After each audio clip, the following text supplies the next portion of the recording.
Chapter 5. Mao and the Birth of Fourth Generation War. Fourth Generation War actually made its first appearance before World War II.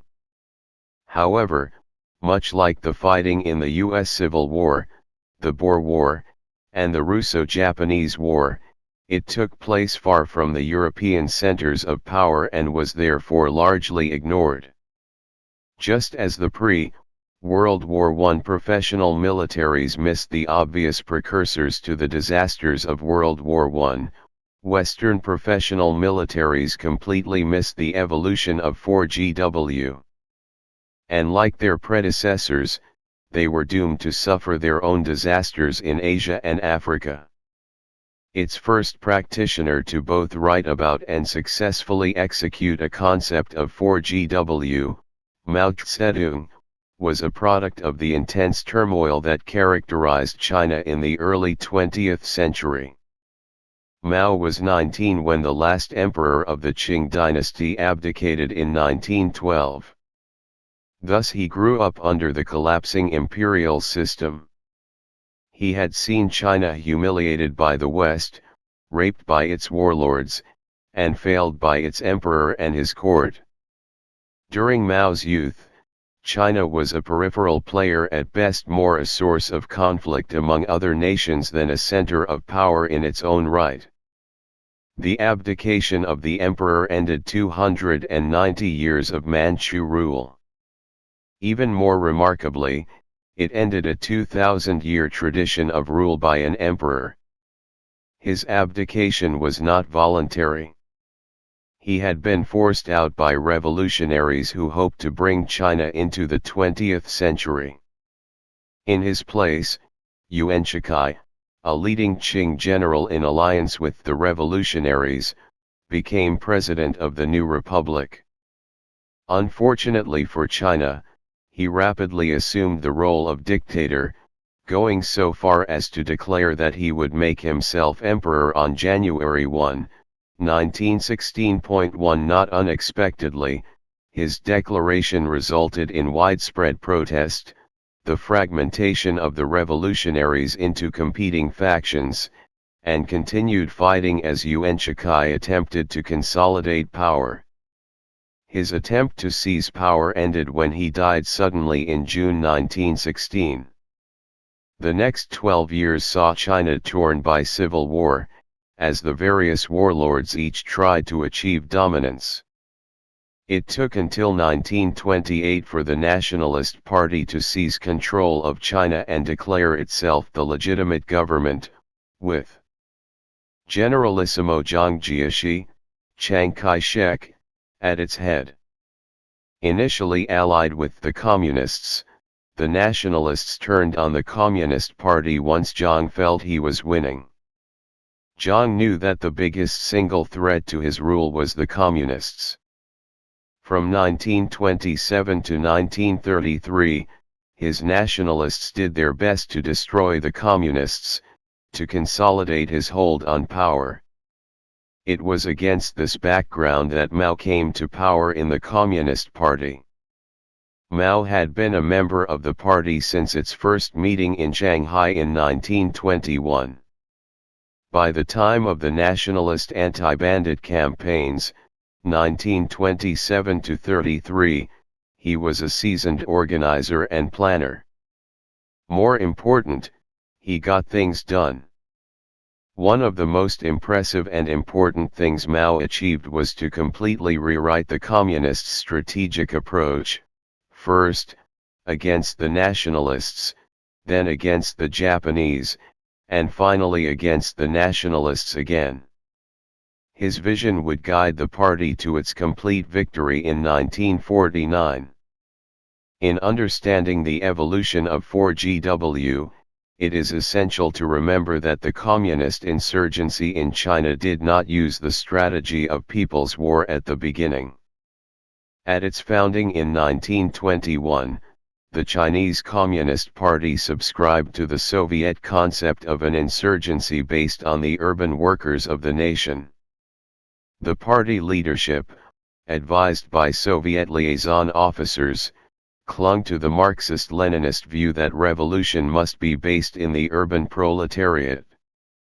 This was a matter of dogma and therefore not subject to discussion, despite the huge differences between the political, social, economic, and religious systems of the two nations. Unlike most of the Marxist leaders, Mao, as the son of a prosperous peasant, had spent most of his life in the countryside. He did not believe that the urban proletariat had sufficient power to conquer the warlords and control all of China. During 1926 and 1927, Mao, in his continuing study of what worked and what didn't, developed a new revolutionary concept. He stated that the revolution in China must be based on the strength of the peasants. Point 2. He recognized that in China's social structure, the industrial workers simply did not represent a force strong enough to ensure success. In contrast, the hundreds of millions of peasants, if properly organized, could be that force. Mao did not develop these theories in an academic setting. He lived his theory. During this period, he was an active army commander who constantly sought ways to increase the effectiveness of his forces. He understood the key facts. First, he must avoid direct confrontation with superior warlord and government forces. Second, he needed the peasants on his side to win. He developed a strategic approach around those two precepts. This was summed up in a pithy folk rhyme, which conveyed the essence of the Red Army's future strategy. In its final form, drawn up by Mao and Zhu and popularized throughout the army in May, it contains 16 characters. Dijin, Wo Tui, when the enemy advances, we withdraw.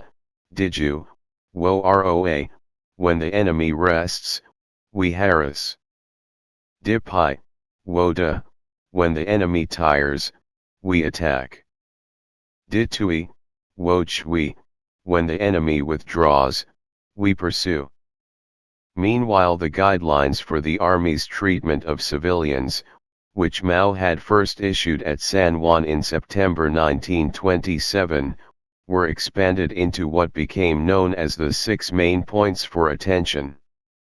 Solders were urged to replace straw bedding and wooden bedboards after staying at peasant homes overnight, to return whatever they borrowed, to pay for anything they damaged, to be courteous, to be fair in business dealings, and to treat prisoners humanely. Point 3. Mao's thoughts on revolution were clearly evolving. He did not see revolution as a spasm created by an urban proletariat that overthrows the government. He saw it as a political struggle where he must pay attention to maintaining the goodwill of the people.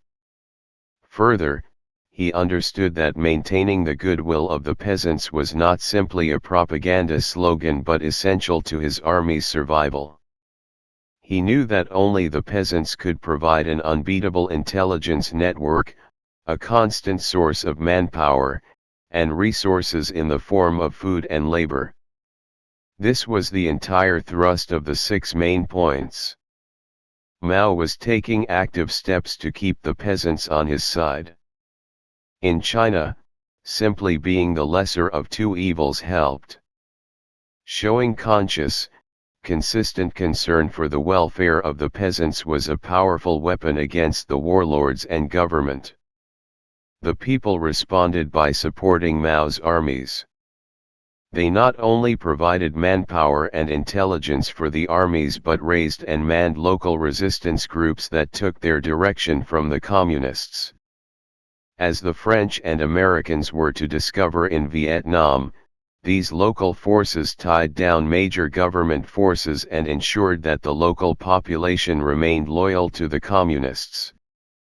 At the same time, the local forces provided essential intelligence, logistics, and even combat support to the regular guerrilla formations.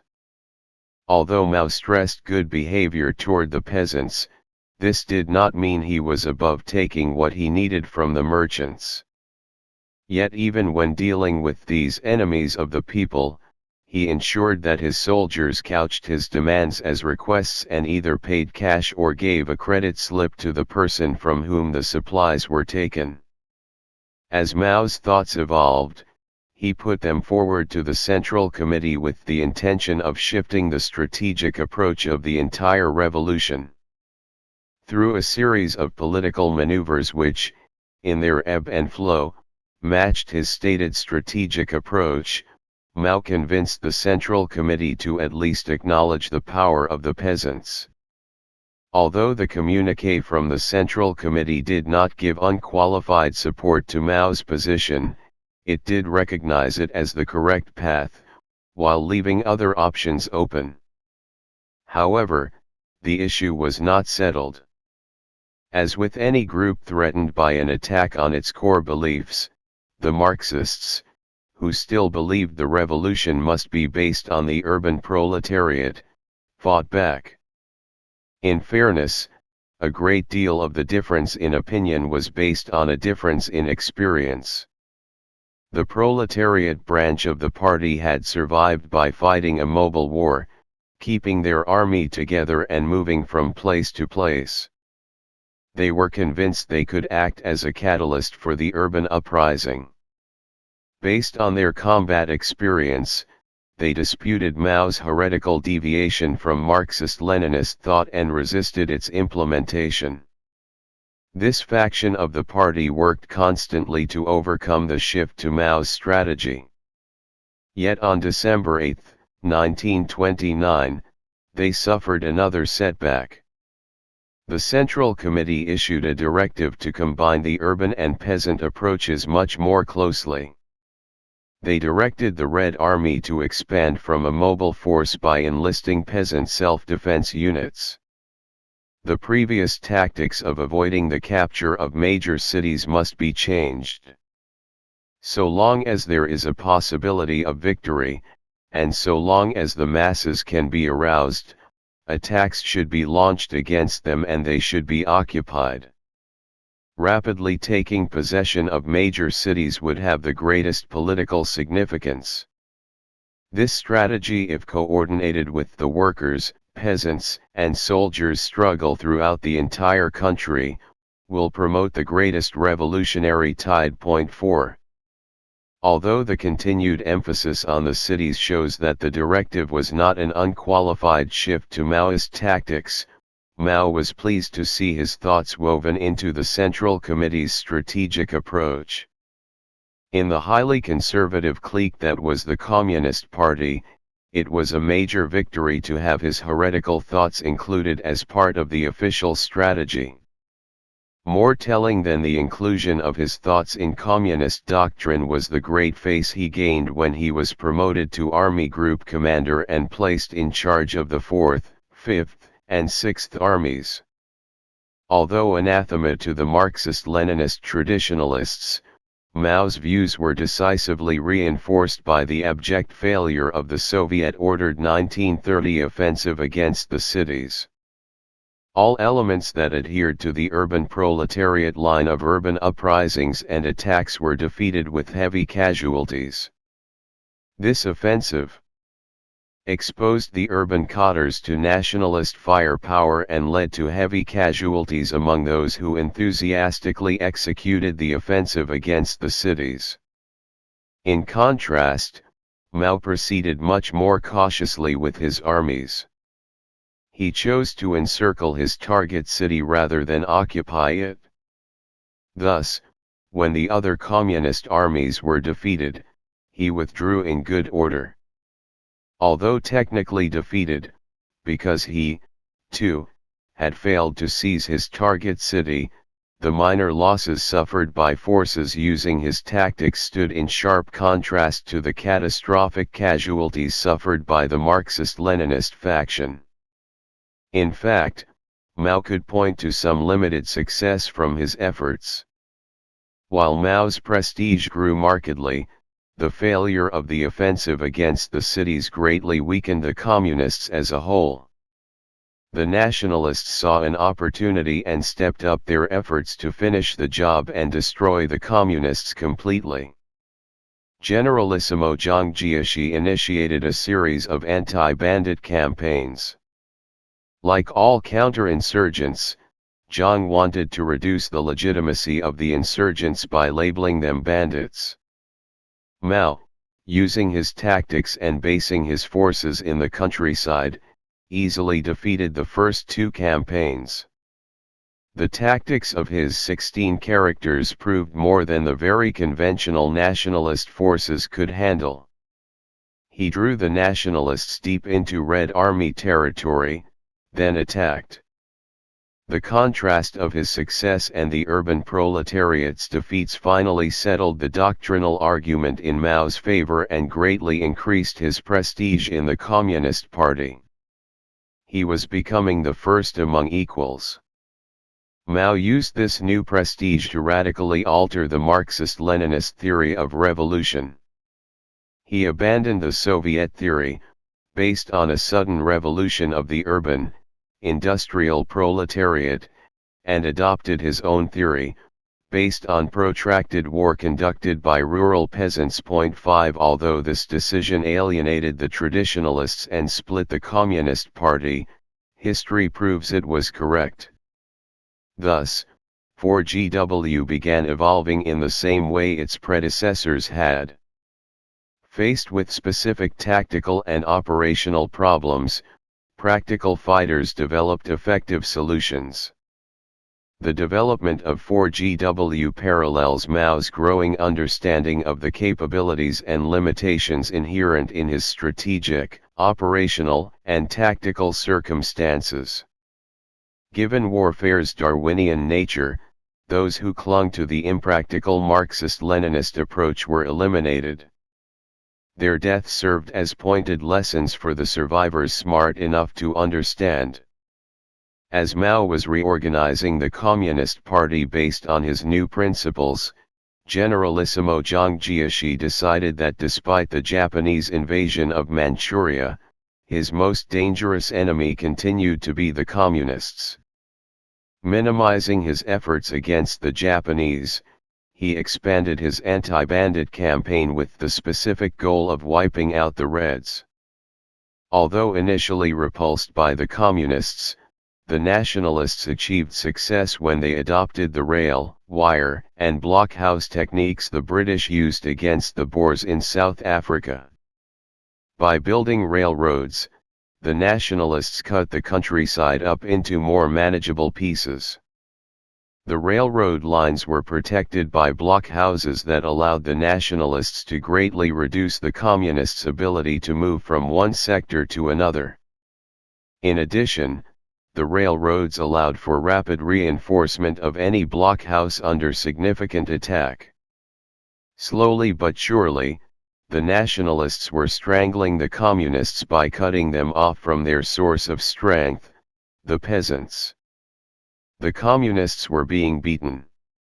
Recognizing that they were dealing with an entirely new situation, the Communists made the tough and fateful decision to abandon their home area in the south and commence the Long March to re-establish their forces in Yenin. The Long March itself is one of the epic tales of human endurance and determination. In a little more than a year, the Communists marched nearly 5,000 miles while fighting more than 200 battles. Despite constant combat, hunger, and deprivation, the Communists averaged 15 miles a day over difficult terrain, across mountain ranges, over swollen rivers, and through desolate plains. Of the 86,000 who started the march, fewer than 5,000 completed it. The Long March had the immediate effect of consolidating Mao's authority in the Communist Party and providing an incredibly tough and intensely loyal cadre he came to draw on in the future. From this point forward, Mao had a firm grip on power within the Communist Party. Although he fought off several subsequent challenges to his authority, using various and often brutal tactics, he never again gave up control of the party. In addition to providing a safe place to consolidate his power, Yan'an gave Mao time to reflect on what he had learned. While in Yan'an, he wrote his famous Yue Chi Chan Guerrilla Warfare. As remarkable as this slender volume is, Mao never claimed to have created a new form of warfare. He knew that guerrillas had been around for centuries. He was simply a practitioner of war, laying out what he thought would be a war-winning strategy. Although this book ostensibly discusses the anti-Japanese war, Mao was looking beyond the war with Japan to the inevitable struggle with the nationalists. Although not claiming to have created a new method of war, he did provide a strategic concept that moved guerrilla warfare from a subordinate effort to support a conventional army to a war-winning approach. As the first practitioner to define insurgency, Mao, like Clausewitz, understood that war is fundamentally a political undertaking. However, he went much further than Clausewitz in his definition, stating, "The problem of political mobilization of the army and the people is indeed of the utmost importance. Political mobilization is the most fundamental condition for winning the war." 6. He further emphasized the primacy of political efforts when he stated, "Our job is not merely to recite our political program to the people, we must transform the political mobilization for the war into a regular movement. This is a matter of the first magnitude on which the victory primarily depends." 7. After firmly establishing the overriding political nature of insurgency, Mao outlined his famous 3 phases for the successful conduct of insurgency. Boiled down to their essence, the 3 phases are: Phase I, the insurgents concentrate primarily on building political strength. Military action is limited to selected, politically motivated assassinations. Any other military action must have a propaganda purpose to cement the population's support of the insurgents. Phase 2, the insurgents gain strength and consolidate control of base areas. They begin to actively administer some portions of the contested area. And, because Mao had no outside sponsor providing weapons, they conducted military operations both to capture arms and to wear down government forces. Phase 3, the insurgents commit regular forces, which have been carefully husbanded up to this point, in a final offensive against the government. This phase can succeed only if the correlation of forces has been shifted to the insurgents during the early phases. Although apparently simple, these 3 phases show a sophisticated understanding of the powerful political, economic, and social elements that constitute the base of military power. Mao knew that insurgents could not match the government's conventional military forces initially. Therefore, he conceived the careful buildup of political, social, and economic power during phases I and II. His goal was nothing less than to change the correlation of forces between the government and the insurgents. Only after that shift would the insurgents be ready to move to Phase 3, final destruction of the government by conventional forces. Thus Mao developed, tested, and used 2 critical concepts in his victorious effort to overthrow the nationalist Chinese government. The first was that political power was the essential force in an armed conflict. The second was that political power could be used to change the correlation of forces so that insurgent conventional forces could conduct the final offensive to overthrow the government. Mao's practical solutions to the problems the Chinese Revolution faced resulted in the evolution of a new form of war, which became known as People's War. His emphasis on building a firm political base among the masses of people and using that political power to slowly wear down an enemy's superior military power was an innovation of the first order. It was not the first. time this approach had been used. However, it was the first time it had been clearly articulated and then disseminated as a form of warfare capable of defeating much more powerful enemies. Mao also thought beyond the boundaries of China. He expanded his ideas to state that to maximize political power, insurgents must project it beyond their borders. Through propaganda, they must attack their enemy by undermining the political will of that enemy's people, allies, and sponsors. The insurgents must further mobilize neutral political opinion to pressure the enemy's major allies into withdrawing support. The final task of the insurgent propagandist was to generate material and economic support for the movement from friendly and neutral countries. Mao understood the international aspect of his struggle. Although he did not receive major weapons shipments or direct support from outside sources, he was keenly aware that international opinion could significantly reduce support to his nationalist foes. In discussing his plan to defeat the Japanese, and later the nationalist Chinese, whom Mao always knew he would have to fight, he stated, "It is not enough for China to rely on her strength alone, and she cannot win without utilizing the aid of international forces and the change within the enemy country.